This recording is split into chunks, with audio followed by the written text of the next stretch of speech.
hear me and see my screen? We'll begin shortly after.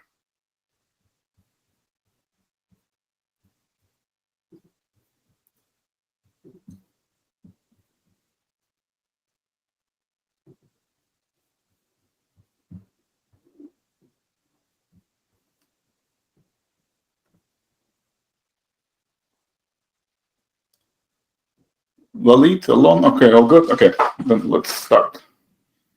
Get my menu. Okay, we're good.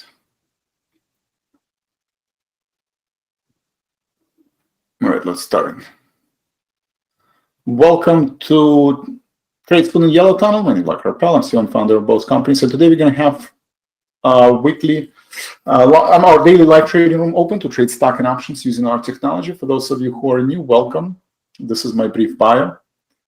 Disclosures are also very important. Please read them. Trading stock and options involve risk, not suitable for everyone. You can always pause the screen if you need more time to read the disclosures.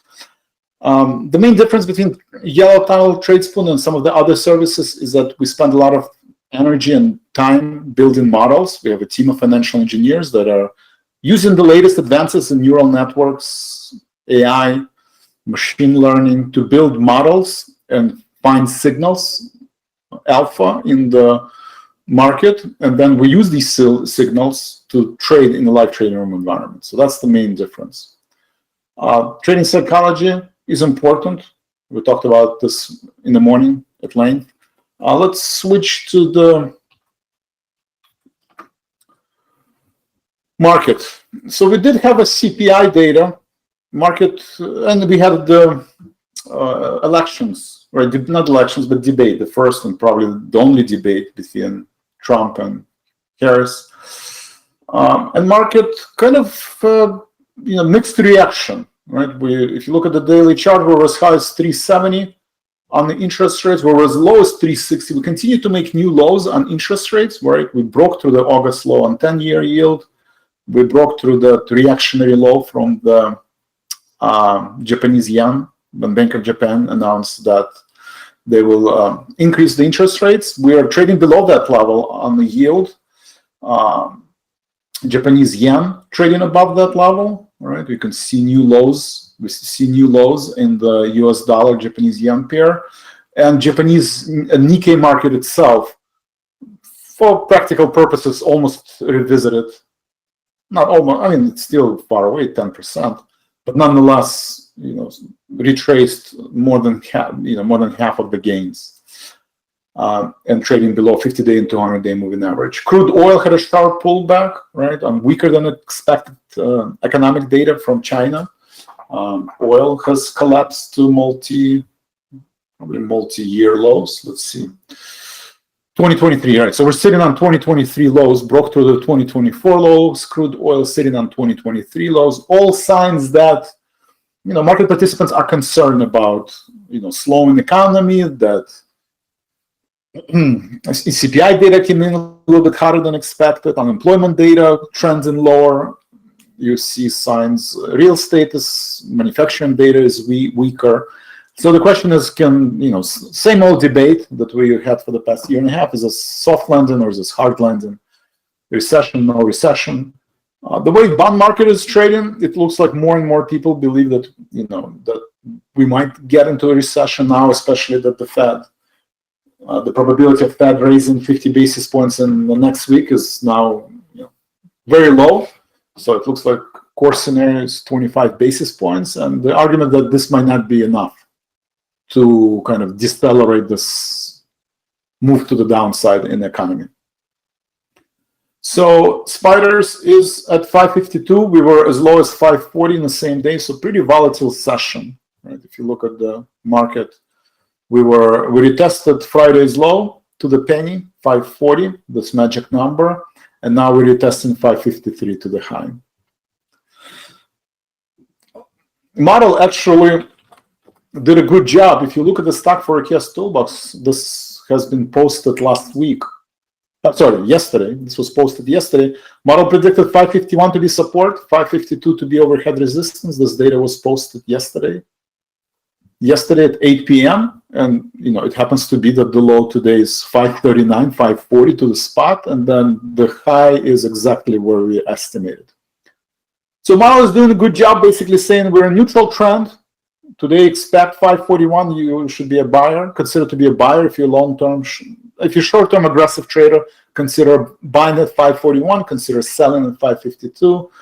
In the next 7 days, I mean, we could reach 560. We could reach 560. We have, what do we have tomorrow? PPI data.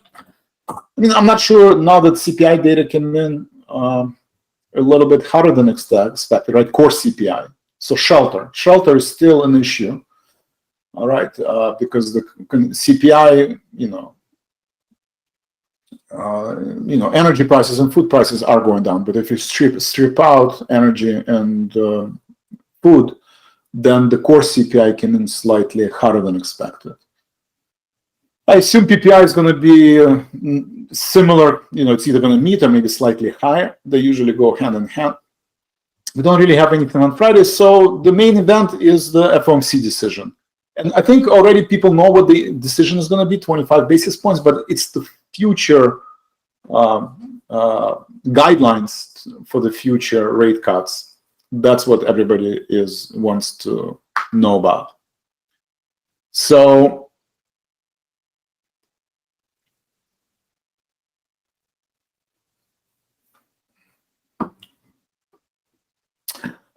so FOMC decision next week is important, and also it happens to be options expiration, right? And we've seen that most of the sell-offs occur during option expiration, right? We had July expiration where market kind of held on to its gains, and then it abruptly fell apart, right, after the Friday's expiration, right, 3 days later. Usually you just need some news, and then we dropped, right? So the July happened after the third Friday expiration, and April, probably here, April's Tuesday. I think it happened during the week's expiration. Let's see, April, when is this? April. Monday, April 1, so okay, 5, no, so it's 21. So actually in April it came, it reached kind of the bottom of the sell-off, but it came closer to. So usually these pullbacks occur, on third Fridays. And why? Very simple, not simple reason. There's a lot of things that are in play, but one of the main reason is the positioning, right? Positioning, dealers' positions in futures, dealers' positioning in equities, options, the flow, money flow is extremely important. And options are becoming more and more popular and more used for hedging and speculation. So you can see, I'm looking at the net gamma exposure, right, by strike price. Let's do 50 strikes in spiders, and you can see that the largest positioning right now is in open interest is 540. This is across all the expirations. Let's just leave 920. Sorry, something is wrong with these dates. Spiders.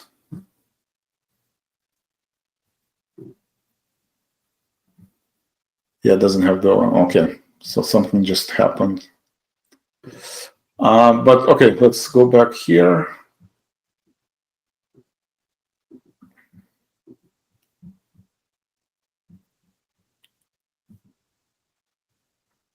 This is still kind of a testing server, so I apologize for not something.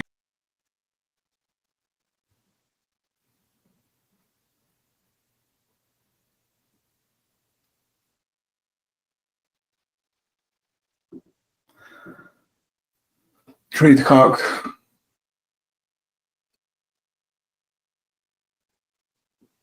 Bob Martin, welcome. Thank you for participating. I was a little bit concerned that everybody left me, but I appreciate you guys joining. So we were talking about this high open interest at 540. That was the largest open interest at that strike in September expiration. So the reason I'm concerned about next Friday, because these positions are going to expire, right? Next, you have VIX expiration on Wednesday, you have Friday expiration. That opens the door basically to, if there is negative news like today 540 held because there was a positioning. But if it's same data point occurs next week, then it might not hold, right? And that's the idea of this gravitational pull. So you see for September 20, we're pretty well positioned at 540, and it almost acts as a repellent because dealers are long the delta, right? And when long the gamma, long the delta, when they long the gamma, right? When they long the gamma, they have to buy the stock. They have to buy the stock once it reaches 540. So this is one of the reasons every time spiders reaches 540, whether it was this last week or this week, it both basically rebounds back, and now we're confronted with 552 level. On the upside, you do have 570. There's not a lot of overhead resistance, so this bounce back. I mean, right now we do have we need to clear 554, and after that, it's all-time high. So we are trading above 50-day moving average. QQQ has a strong rebound, still below 50-day moving average. Value stocks had a sharp pullback, touched the 50-day moving average, rebounded back. But, we need to see how the spiders act. So after the expiration, once September expires, if you look at the October, it's kind of not a lot of positioning. So there's a little bit, there is some positioning at 540, but, not very strong. Even though it's increasing, you can see people are buying more and more puts, and if 540 doesn't hold, next level is 520. So 540 is become an important level that the bulls want to make sure that they're hedging. And in terms of total gamma, you can't see it here, but most of the gamma is in September. October doesn't have gamma. See, same thing with volatility chart. No, they haven't. Let's try it again, gamma. Okay, it's back. Must be a sequence of events, but okay. So yeah, so if you just put and remove 1018, right, you can see that 540 is your largest position, right? The highest open interest is at 540. And that level is well defended.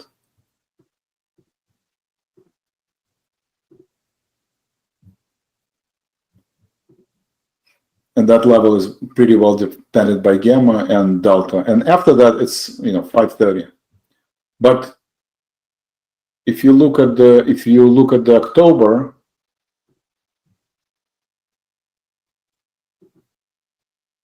you also have position at 540, right? So October has position. Let me just make sure this is October.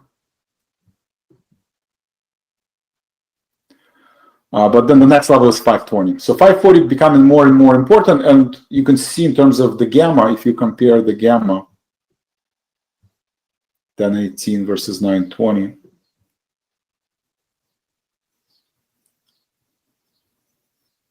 It actually now shows that October more and more. Okay. So you can definitely see that people are building position October. So, that's good. So then maybe then the 540 level will hold. So we'll see during the expiration. All right, any questions? But for now, we're trading 540, 552. That's the range. We've been trading this for a few days.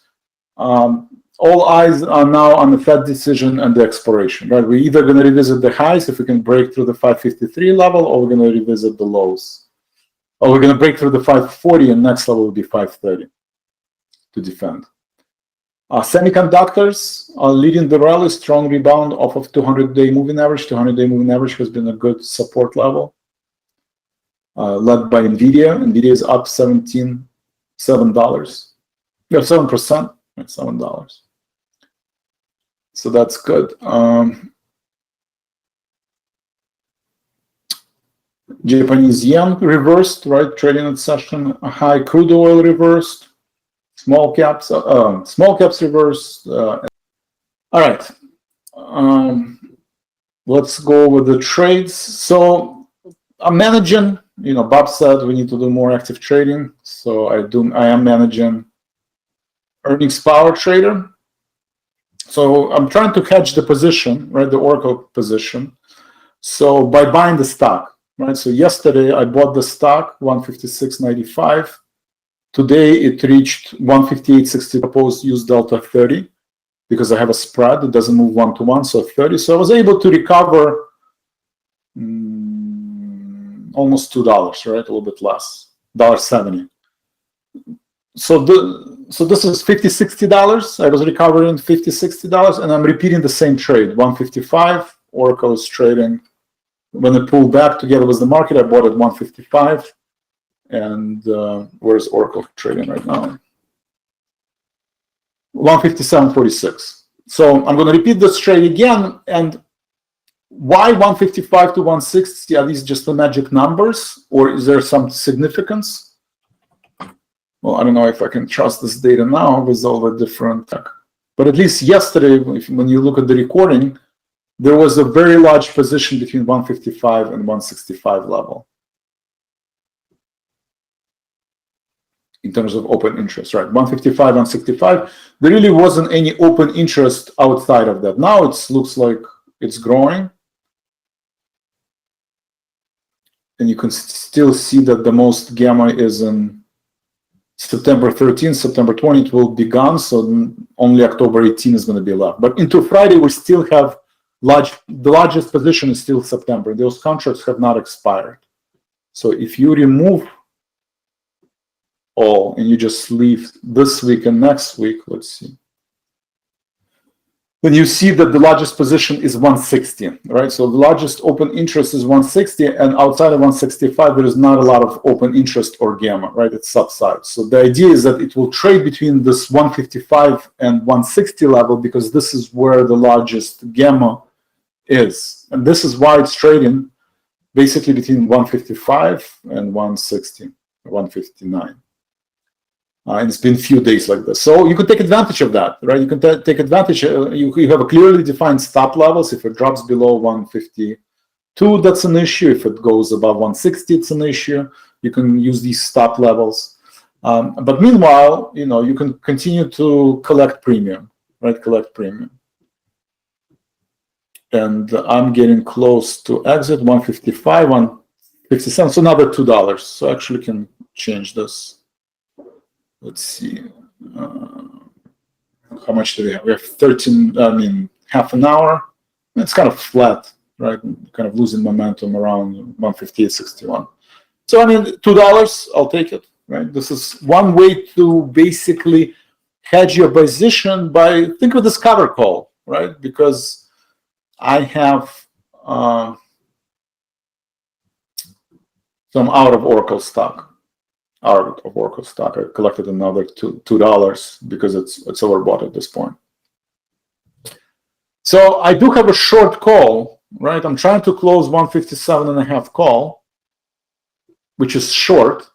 So if the stock actually jumps above 157.5, that would be a losing trade, right? If Friday we close above 157.5, then on a call it will be a losing trade. But on a stock, I was able to do this twice now by collecting, close to 2%, right? Or 1.5%, close to 1.5% premium by getting into this cover call, right? So as long as these gamma 160 and 155 and 160 level, those are the highest levels, then this should be, positive trade. And the idea that there's no gravitational pull outside of 160 because there's not enough gamma in these for 2 weeks expiration. Outside, it looks like it's building momentum, right? If you go to October, you start having large position in 165. So you have to be careful because you do have now pretty high open interest at 165, which the October contracts could pull. But October contracts don't trade in high correlation as the weekly. So that's something to keep in mind. Martin, welcome. Ted, welcome. All right, we have more and more people joining. Okay, good. So this is Oracle trade right from today. So I kind of did it twice. And now I'm out of the stock, and we'll see what happens to option. If Oracle can break above this high, we'll see. So that's Oracle trade. Let's see. Let's review other positions. You can find them in Tradespoon. If you go to Tradespoon, and you go to Elite Trading Circle.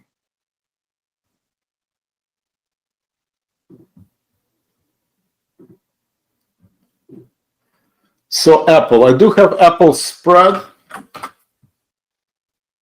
For now, it's not go. It had this really, they unveiled the new iPhone. It was AI, better chips, foundation for future releases for AI. Everybody got excited, but for now, it's still trying to get above 50-day moving average. I mean, it's better than most of the. I mean, Meta looks the same, right? Netflix looks same. Amazon, Google looks a lot. Amazon actually got above 50-day moving average today. So Amazon is joining the crowd, but Google is still underperforming. NVIDIA is joining the crowd, right at the 50-day moving average. So we do have a sharp rebound in some of these names. Let's see, how's the volume today? Volume is actually pretty good, pretty strong volume. Okay. Any questions?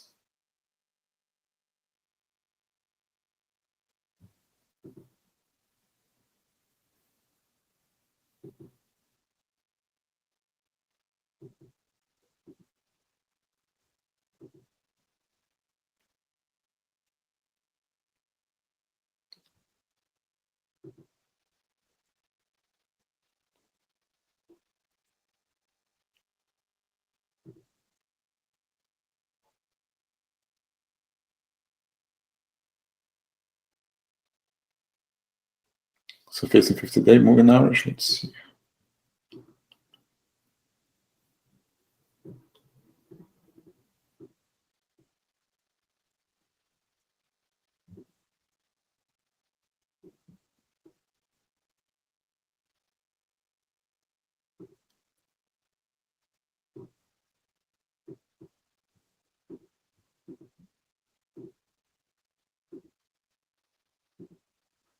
But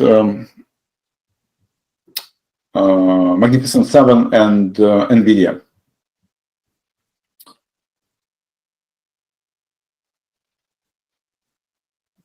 So LA Lilly had a nice move to the upside today as well. So to regain the 200-day moving, 50-day moving average continues to trade higher. So LA Lilly is doing well.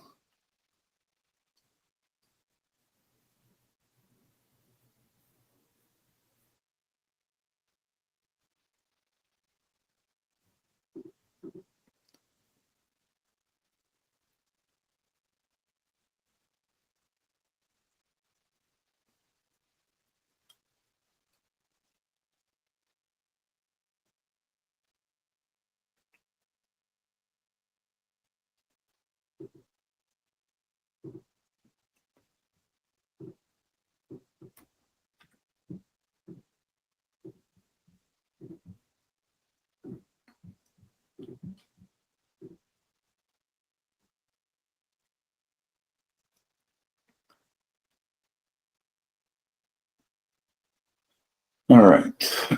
Any questions?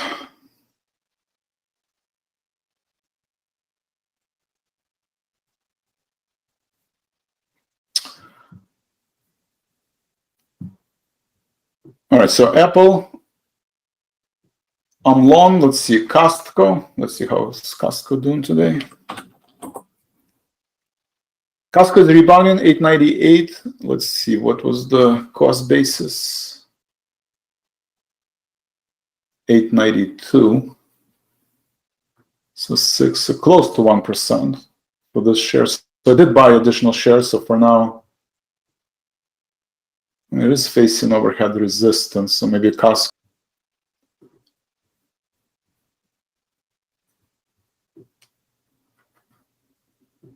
I bought it 891.50, 898.8, so $7, so almost 1% gain, almost 1% gain.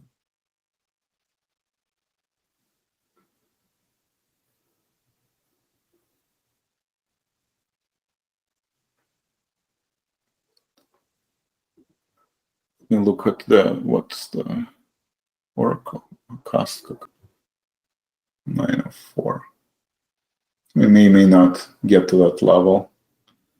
I'm a little concerned about spiders. It's kind of facing this overhead resistance.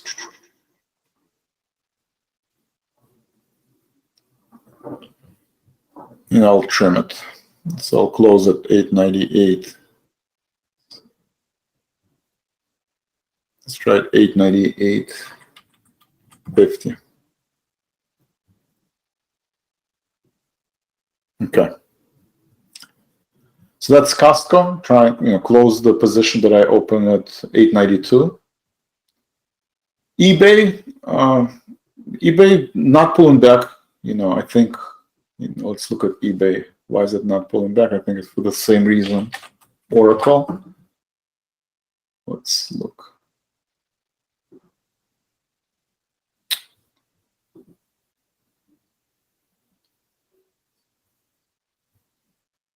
Yeah, so most position in September. So after September expiration, maybe it will move. But for now, largest position is, in the 60 strike in terms of open interest, and that's kind of where it's trading at. It's not breaking 60, but it's not going anywhere else. It's not going lower. It's kind of it's almost like a magnet.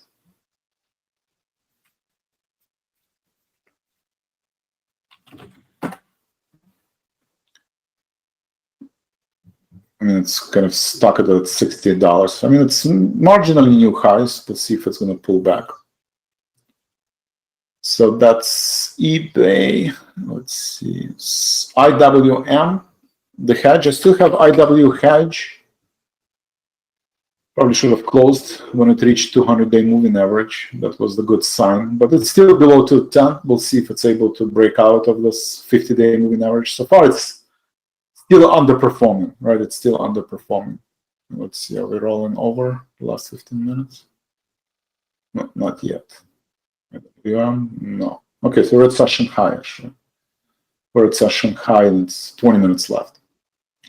So IWM still bearish. September, I have IWM and QQQ hedges. JP Morgan sold off precipitously on some concerns of soft hard landing, and the banks are overpriced. You have this kind of a sharp move, 2 standard deviation move in JP Morgan. I think Morgan Stanley had a sharp drawdown. Citigroup kind of fell off the cliff.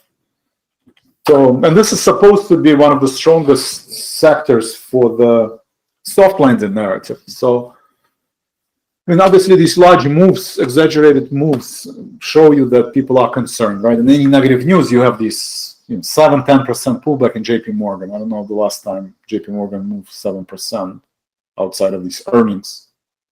But outside of the earnings, it doesn't usually move that much. It has rebounded. The problem that the good news is it's October position, so I have time. The bad news is I'm down already basically 50%. It got a little bit better.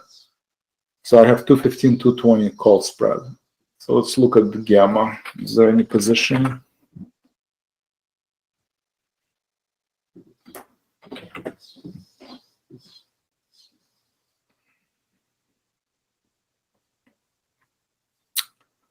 So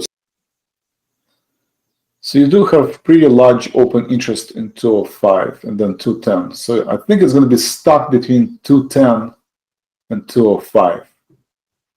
Right, 205 and 210. So maybe either trim or close position if it gets to 210, 212, because there is a lot of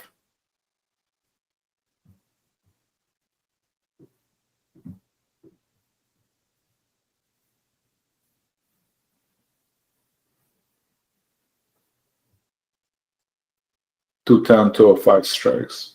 Very large position, gamma. Open interest, not that much. It's kind of spread evenly, but the gamma 205 and 210. And again, September expiration is going to be crucial because all of this gamma is going to disappear, and then you're going to be left with a lot less hedges.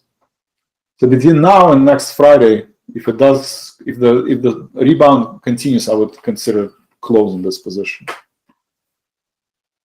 So that's JP Morgan. We talked about LA Lilly. LA Lilly looks like it's trading higher. Rebounded, was able to hold on to 50-day moving average. I still have Oracle spread that I have to continue working on. QQQ, I don't think we're gonna. I mean, we can get above 50-day moving average. Today was pretty sharp rebound, but I doubt we're gonna break. I think it's still a pattern of lower lows and lower highs.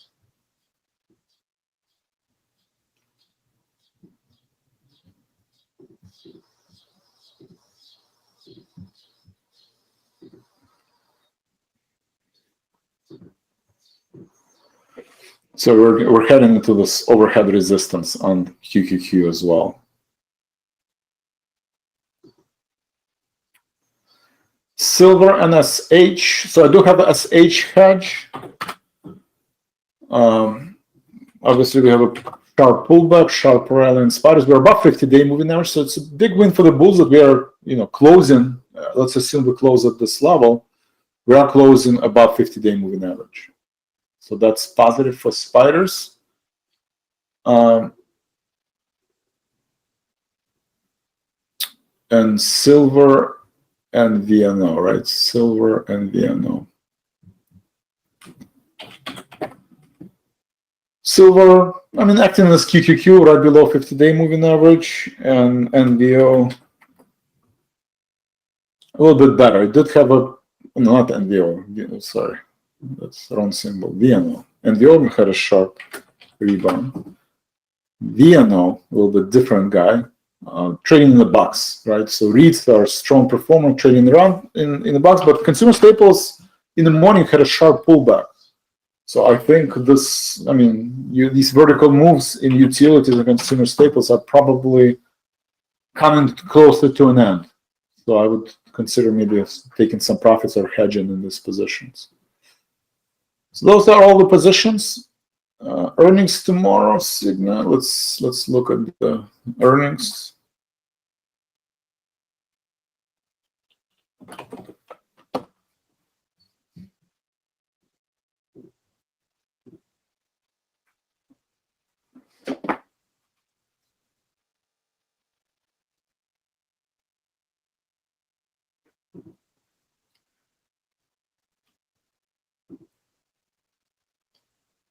So you have Cigna Jewelers, Lovesac, Kroger. Kroger usually is a good company to trade. So I want to do Kroger. Groceries. Everybody needs to buy groceries. Big retail grocery store. It had good earnings, volatile earnings, the best earnings, but it did sell off towards the end, sitting at 200-day moving average. So expected move for Kroger. Let's see.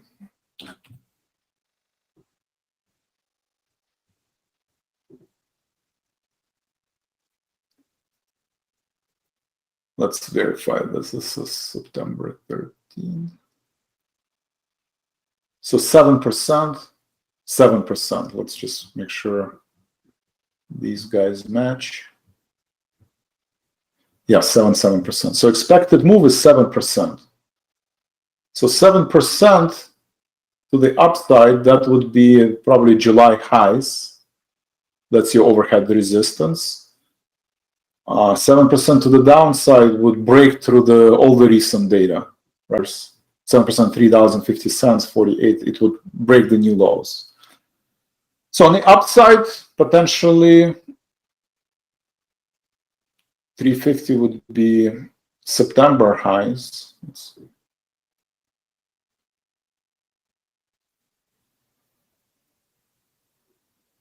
55 is in July. 55 is in July. Yeah, 55. So 3, yeah, 55.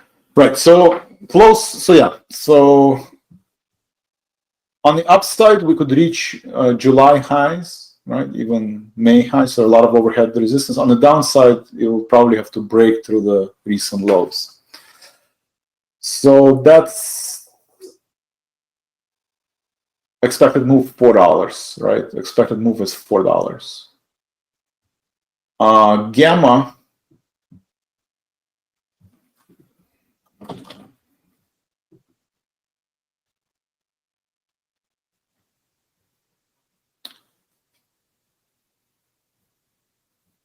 So let's see. Okay. So you have high open interest at 50, and the next one is 49. So $3, we're talking about 48. So there's not really no large position on the downside. You do have high open interest at 55. So people are bullish that it can gravitate toward 55, right? Any positive news, and we are Kroger. It's a good company. All it needs is a good earnings. But I mean, sometimes it's a lot to ask. So yeah, you can tell that 55 is very popular.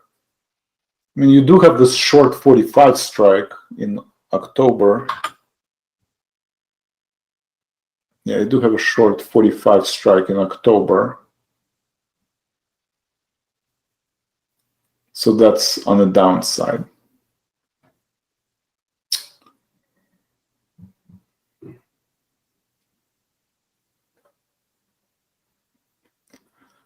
All right, so let's see, what do we want to do? And there's definitely a lot of, I think, a lot of bullish positions. So usually it's an invitation that if it's a negative news, it could drop to 45.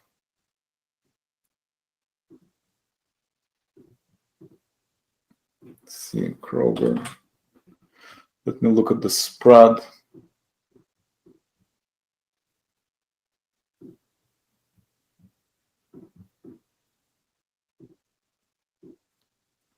So we do have a large position at 45. So in theory, there should be a lot of premium for 45 put.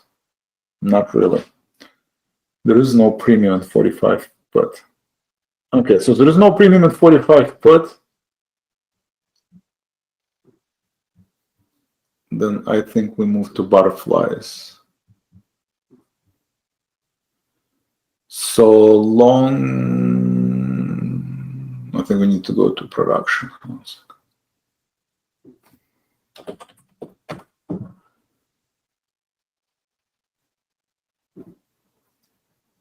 Long put butterfly.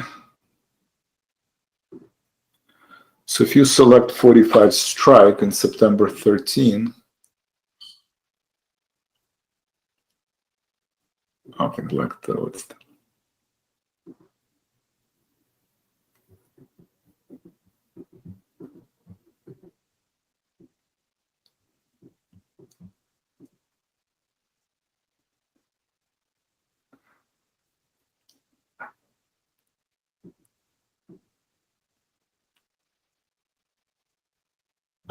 I'm in the wrong place.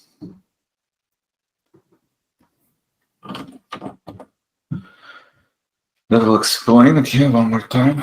45.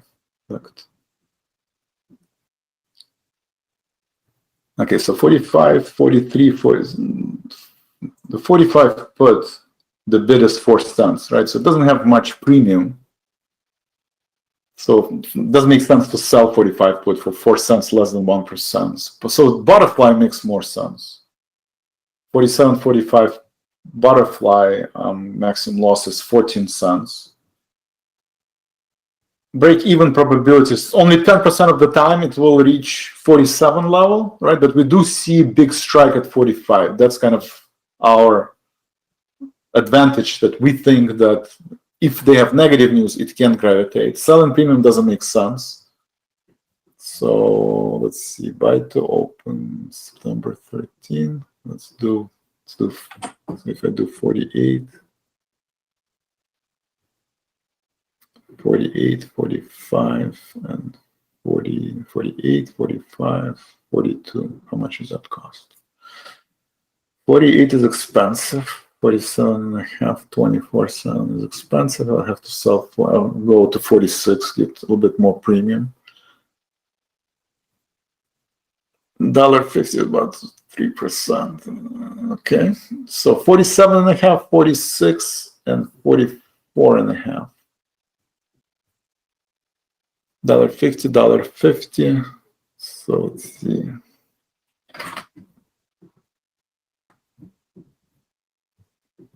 $0.18, $193.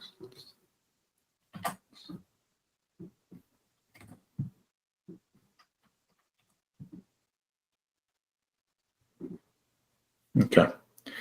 So I selected 47.5. Doesn't show it to here, but 45 foot, there's really no premium. So I went to 46 foot, it trades at 9 cents.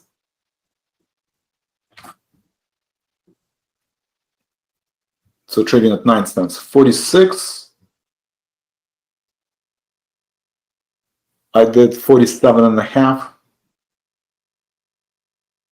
and 44.5. That's it. Okay. So maximum loss of 12 cents. I actually see it for 18 cents. It's pretty 10% probability that it will reach that level. So, okay.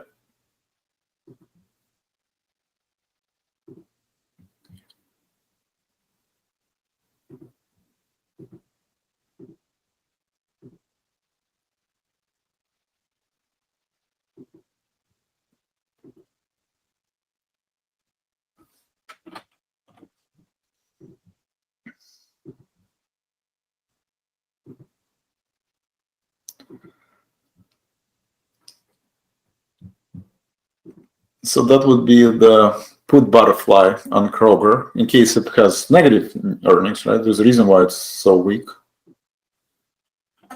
After actually 2 strong earnings, maybe the food prices are, that's part of it is inflation, right? Actually, supposedly the food prices are going lower, but I guess depending who you talk to. And then on the call side, let's look on the calls, long call butterfly. The other one is 55, so we want 55. Long call spread, leg 2, 55. So 55 is trading at 29 cents, so you're getting a lot of premium for 55 call. 49, 50, 55,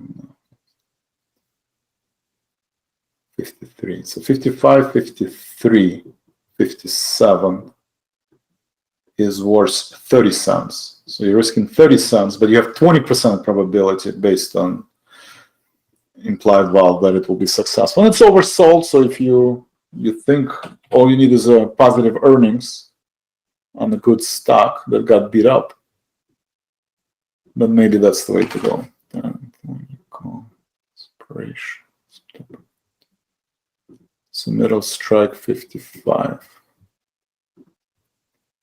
Let's see, 55, what did I say, 53? That's too expensive.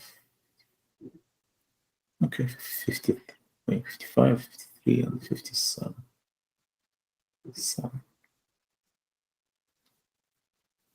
22 cents.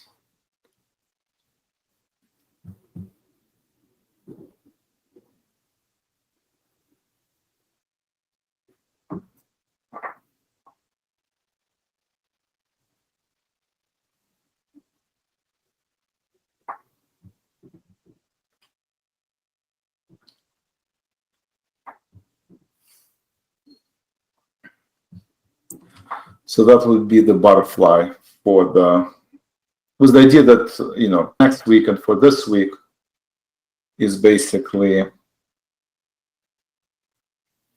$4. So $4 plus 51, that's 55. And this is why at 55 strike, there's this huge position at 55.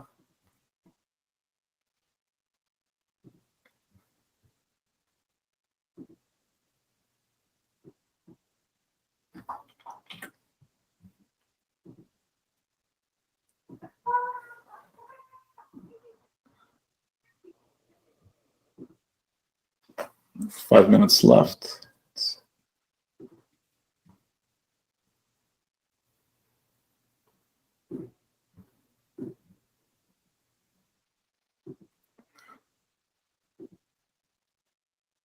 Okay.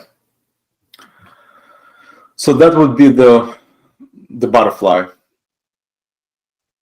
Any questions? SIG, I mean, Kroger has pretty good volume, 4 million shares, right? So it's easy to do these butterflies and spreads. SIG average volume is under 1 million.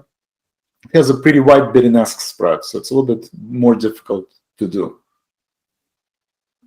So that would be the trade for Kroger tomorrow.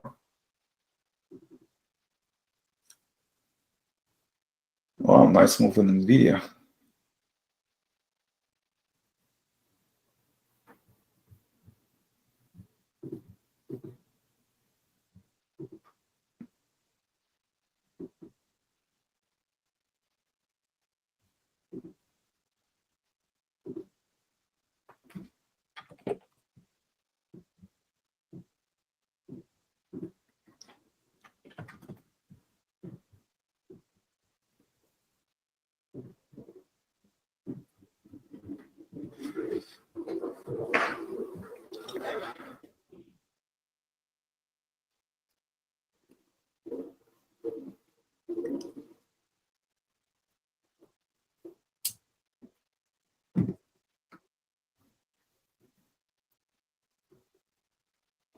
And it looks like we are closing at session high.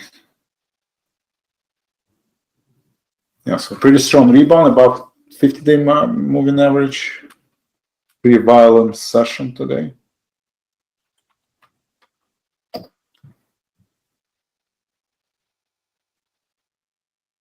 The CPI report, the debates yesterday.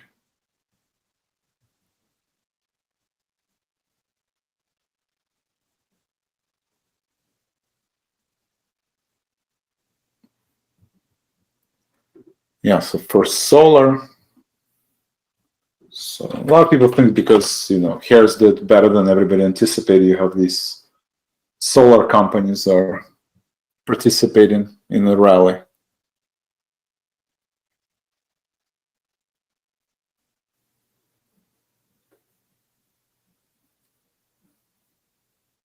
Okay.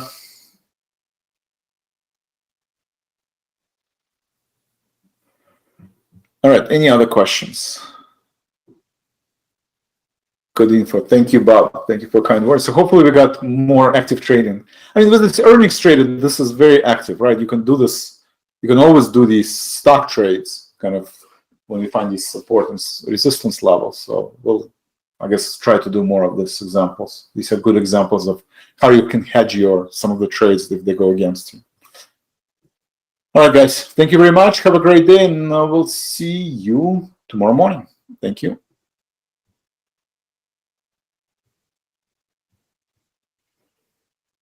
On YouTube, please hit subscribe, hit like if you find this content useful. We're trying to build our audience on YouTube. Thank you very much and have a great day.